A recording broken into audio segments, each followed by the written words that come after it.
Não fique triste. A tristeza passa rápido. A tristeza é arrogante. A gente nunca quer pedir ajuda com a tristeza. A tristeza é prepotente, vai te dizer assim, ai, que tu é melhor do que os outros, porque tu é mais triste do que os outros. A tristeza é competitiva, tu sempre pensa que a tua tristeza é mais valiosa que as outras tristezas. A tua tristeza quer ser campeã das tristezas, é uma chatice.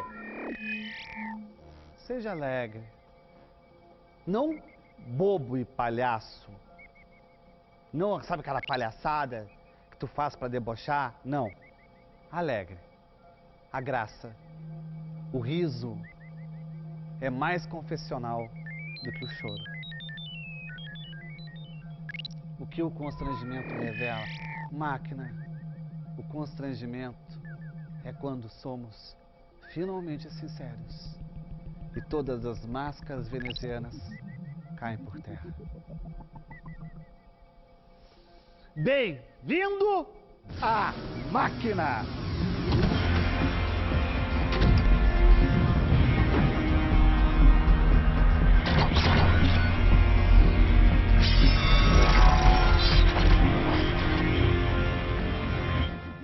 Eu sempre fiquei muito mais excitado com histórias em quadrinhos, com aqueles desenhos sensuais, do que com fotografias, com a mulher pelada.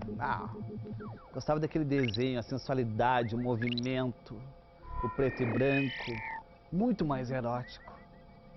Imaginar é mais erótico. Imaginar me coloca dentro da situação, máquina. Não existe nada mais afrodisíaco do que imaginar. Imaginar. Não ficar vendo. Enxergar é para os passivos. Imaginar para os transgressores.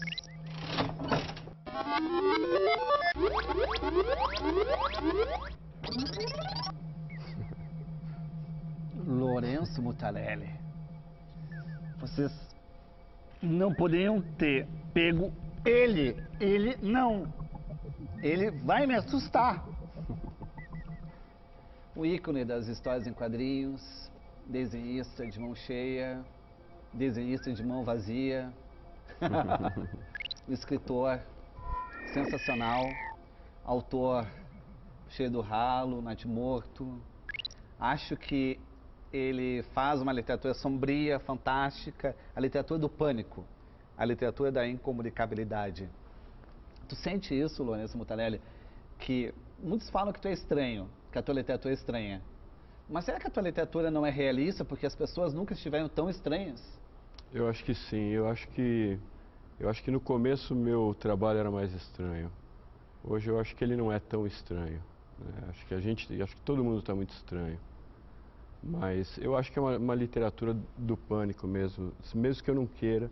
Esse pânico é algo que tu sentiu, que tu encarnou, ou é algo que tu notou como observador privilegiado?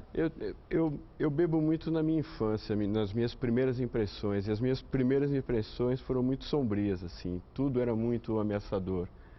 A minha impressão mesmo, como eu via as coisas. E eu acho que eu volto muito para esse lugar quando eu estou trabalhando. O Kafka tem aquela questão do fracasso, da comparação, o fracasso de entendimento. Por mais que ele tentasse entender o pai, nunca ele ia conseguir domar o pai. Por mais que ele tentasse entender a mãe, ele nunca ia conseguir se aproximar da mãe. A tua infância é um pouco isso, é insólito, áspero. Muito, isso. Tu desistiu de entender os pais, por exemplo? Eu acho que eu entendi, depois a gente acaba entendendo, né? Acho que quando a gente se torna pai, a gente entende muita coisa também, a dificuldade de ser pai, né?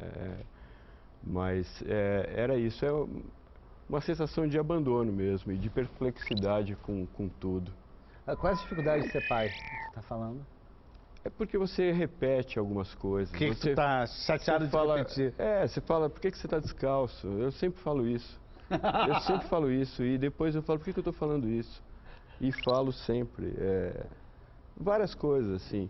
E quando você tenta não ser pai, que eu me esforço para isso, você sempre é visto como pai. Sempre tem uma rivalidade, uma diferença, achar que você nunca vai compreender aquela pessoa, né? Isso é muito frustrante, porque você compreende. Muitas vezes você compreende. O que meu filho passa, eu passei algo muito parecido. Puxar a alavanca para diminuir a distância com a máquina. Boa sorte nessa alavanca. Que venha temas e terrores. Humor. Humor. O teu humor destrói. Teu humor não é aquele humor gracioso, leve. É o humor do desespero. É aquele humor que ficou muito tempo guardado e não é que vai e vem com veneno, né? Uhum. Tu não consegue fazer um meio termo? Teu humor é realmente cáustico? O meu humor natural, eu acho o humor fundamental, assim, fundamental. Mas eu gosto muito de rir do que as pessoas não riem, ou fora de hora, até como defesa, eu acho. Como, por exemplo? Alguma coisa trágica que eu tô vendo. Uma cena que tu tira o riso para si, as pessoas não entendem teu riso. Teu riso é solitário. Não, as pessoas, elas demoram um pouco. É muito interessante, quando foi montada a minha primeira peça, e depois eu senti isso com o Cheiro do Ralo também no cinema, as pessoas levam uns 15, 20 minutos para perceber que elas podem rir. Sabe? É um humor meio fora de registro. Mas no momento que elas entendem que elas podem rir, aí a coisa funciona. Eu acho que é isso também, as pessoas precisam entender quando eu estou brincando, porque às vezes elas não percebem. É tipo entender que tu pode rir no velório. Claro, claro. E a gente ri muito no velório, como defesa também, né? Como defesa. E a gente ri em muitas situações. Em muitas situações que eu sinto que eu vou me comover, eu faço uma piada, para não mostrar a minha fraqueza, a minha fragilidade. É sério mesmo. Você diz, né? Pô.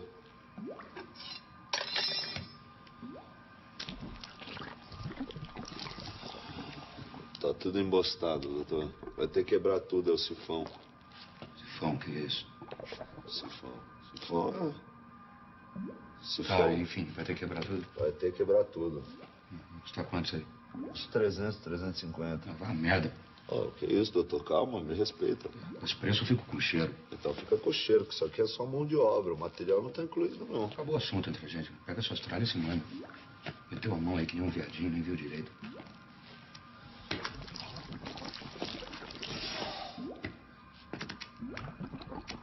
Agora, se comer isso aí, eu te dou 300.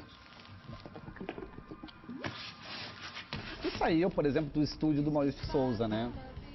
E que há toda uma política do traço, do bom humor, da expressão transparente, das histórias politicamente corretas, para um outro mundo totalmente pessoal, nerd, sabe, nonsense. Como foi viver essa vida de executivo do desenho? Foi um dos meus primeiros trabalhos, eu precisava trabalhar, eu estava fazendo faculdade.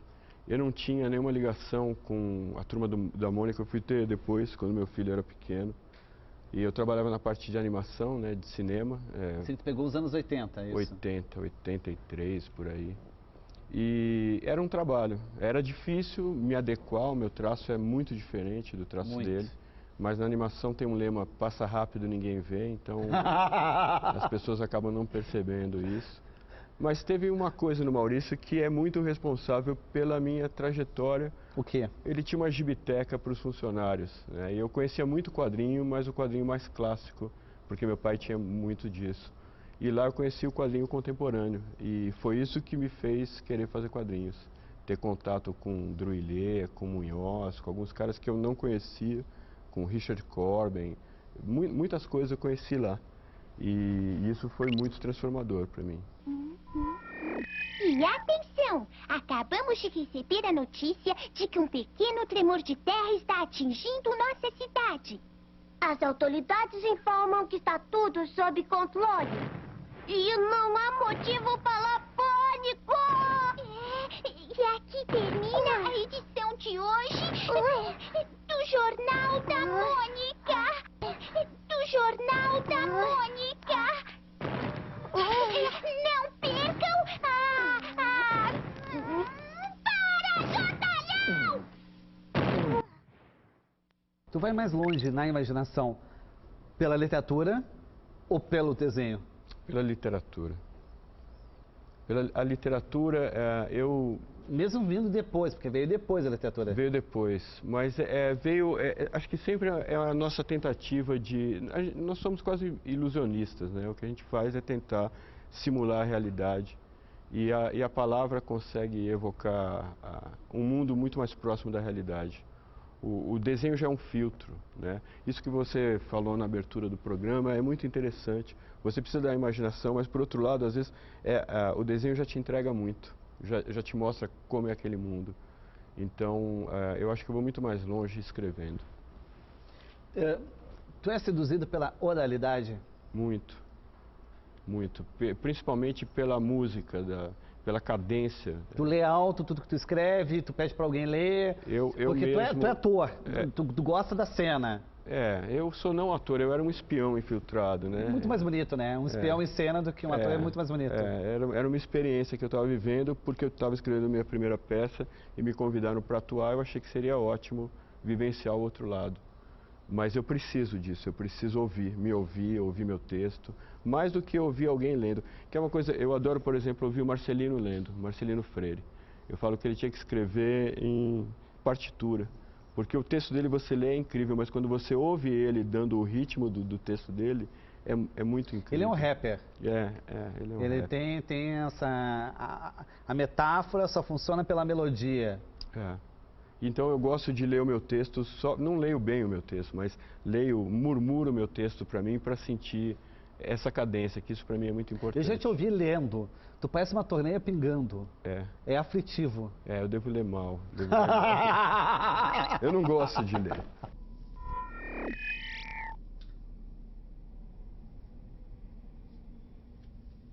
Uma vez eu estava na praia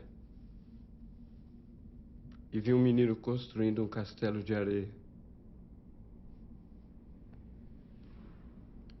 Passou horas trabalhando naquela pequena obra de engenharia.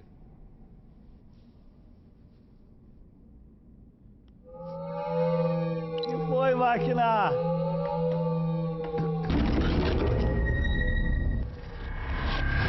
O que só eu vejo, você vê. Ah, sim. Esse quadro está no Lazar Segal. Navio de Imigrantes, por que ele é tão importante? Porque uma época que eu estava muito ruim da cabeça, eu ia várias vezes ver esse quadro. Ele ficava numa salinha isolada e eu tentava me ver ali. Eu me identificava muito com esse lugar. Tu se sente um imigrante? Não mais. Eu sempre me senti. Hoje em dia eu estou muito em paz comigo, eu acho. Mas por que tu estava mal da cabeça? O que aconteceu? Porque foi uma espécie de terapia. Eu tinha uma depressão, estava entrando numa depressão profunda e não tinha entendido aí o que era. E esse era um lugar que eu me sentia bem, que me acalmava.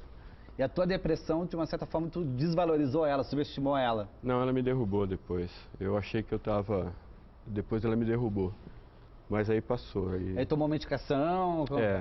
Aí tive meu inferno particular e depois... O que foi teu inferno? Tu pode falar o que foi teu inferno particular? Não, eu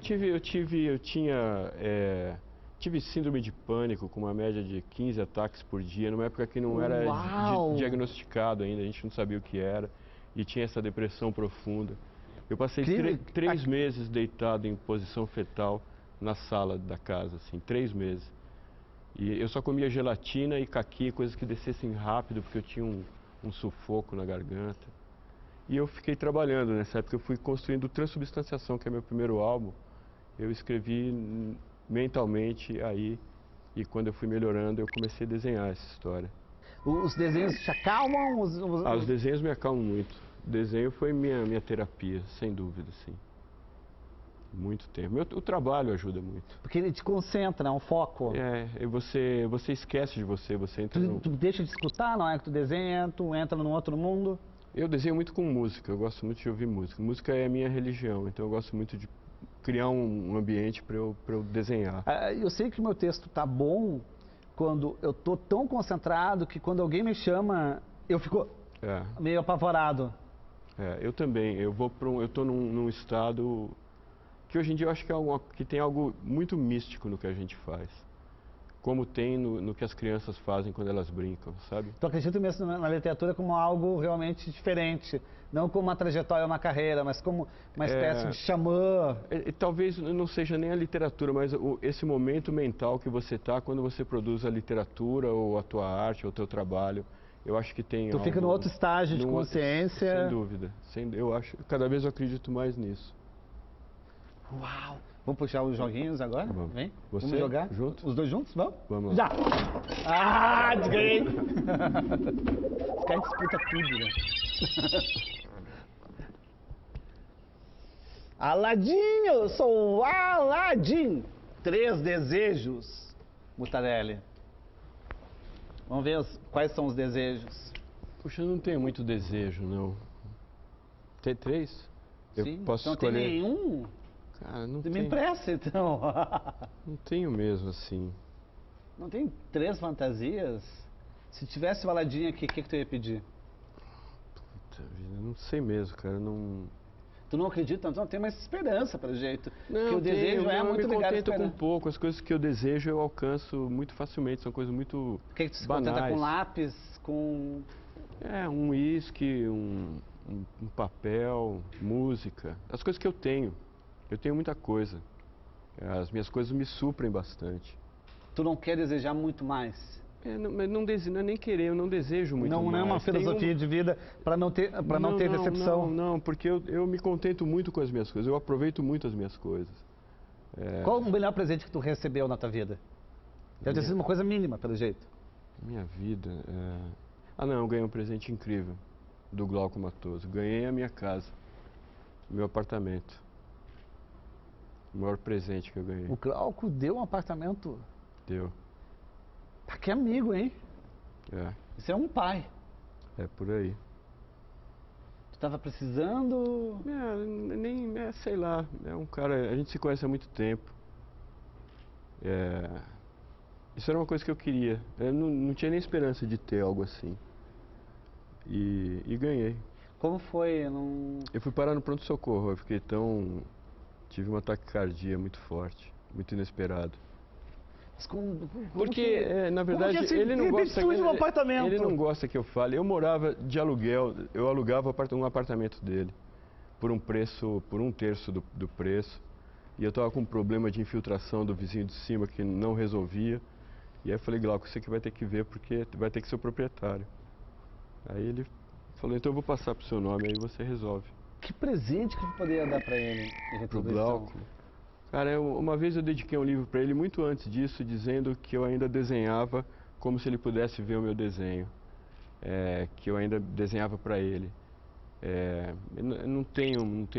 Bonita dessa, hein? A gente tem uma relação muito bacana, muito antiga, assim. O teu esforço de desenhar para que o Glauco Matoso, que é cego, possa enxergar. Porque ele, conforme ele foi perdendo a visão, ele se agarrava cada vez mais na imagem.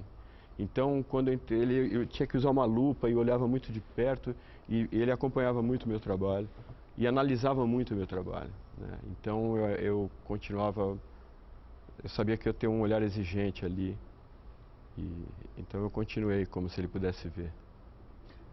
Tu tem que evitar esses presentes para não morrer de coração, né? Que foi?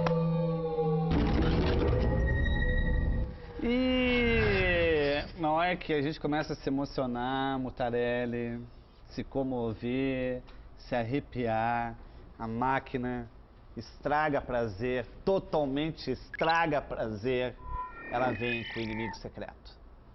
Que é um jogo diabólico, vem o dado com nomes de personalidades e precisa falar mal de uma delas. Tá bom.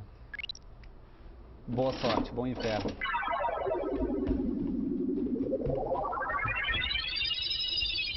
Tem que falar mal de Rebordosa.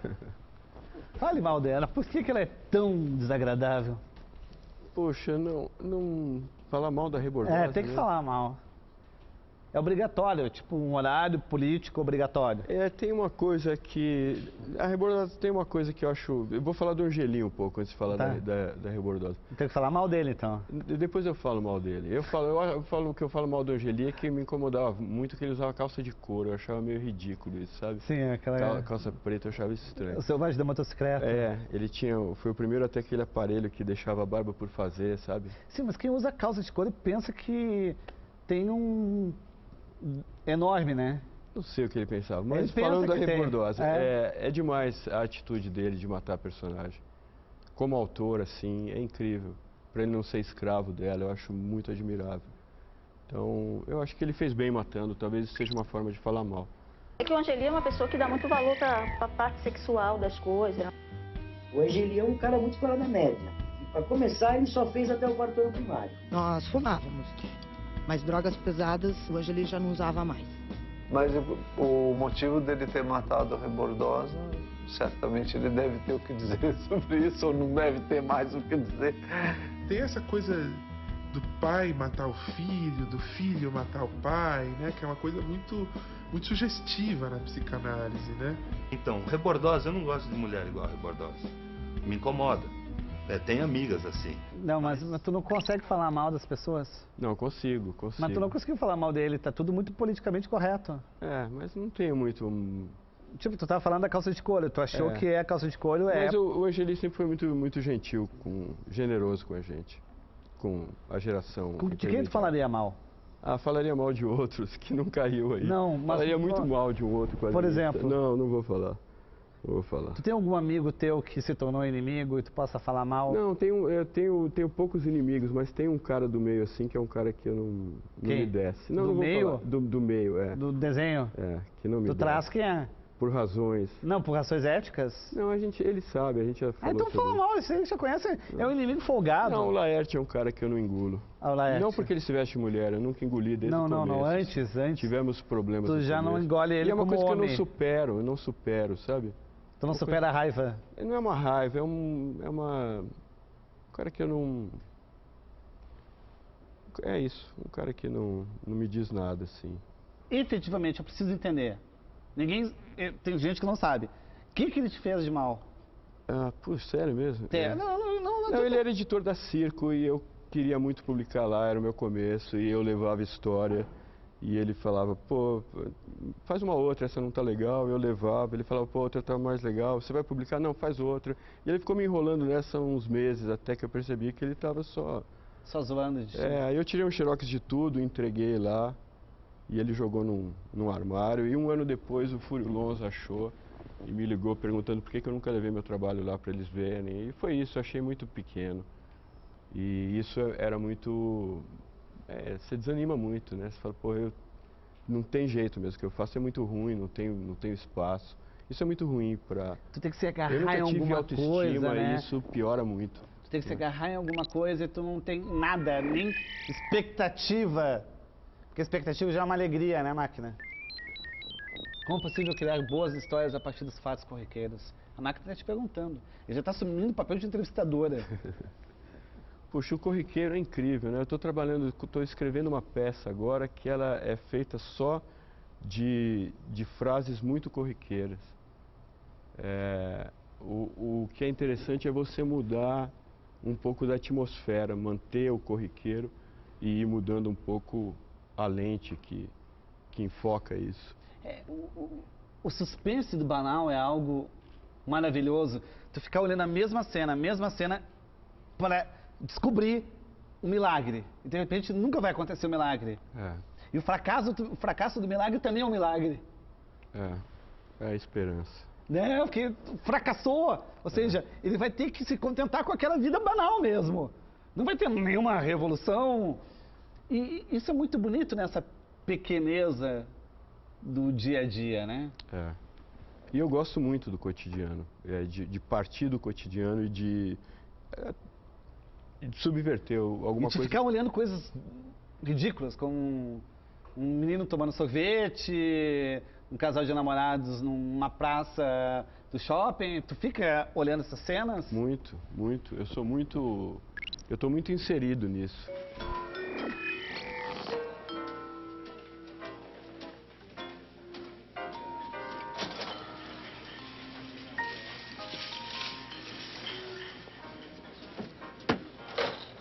Goyle, these glasses are 6 for $2 because I couldn't carry 12.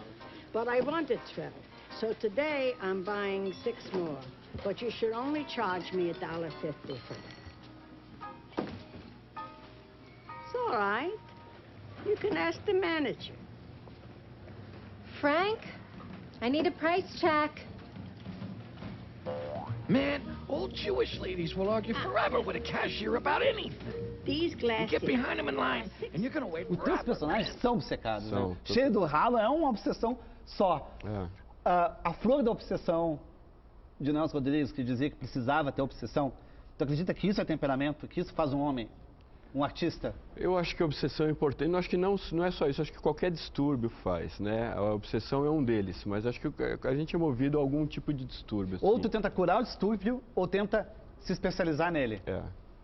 Eu acho que é por aí. Acho que é um caminho que gera muito fruto, assim. Qual o distúrbio que tu tomou como se fosse virtude?